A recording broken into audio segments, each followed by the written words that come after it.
এখন মেঘনা নদীতে আছি, মানে মেঘনা বিচে আমরা। So this cinematic.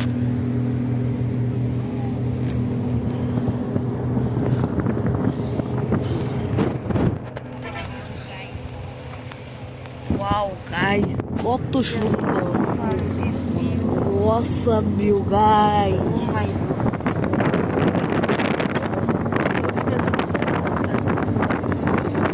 Awesome level guys. তোমরা আমাদের দেখতে থাকো ভিডিওটা, সম্পূর্ণটা ভিডিওটা দেখো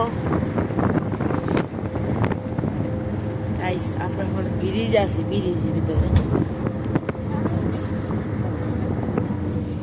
আমরা একটু পরে ব্রিজ থেকে নেমে যাবো। আমরা ঘুমাইতেছিলাম, বাট যখন শুনছি যে আমরা ব্রিজ আসছি তখন দেখা গেছে আমরা সবাই ঘুমাইতেছে। আমরা ঘুমাইতেছিলাম, আমি ঘুমাই গেছিলাম, তো আবার এখন আবার ঘুমাবো। তোমরা বাদ খাওয়া টেবিলটা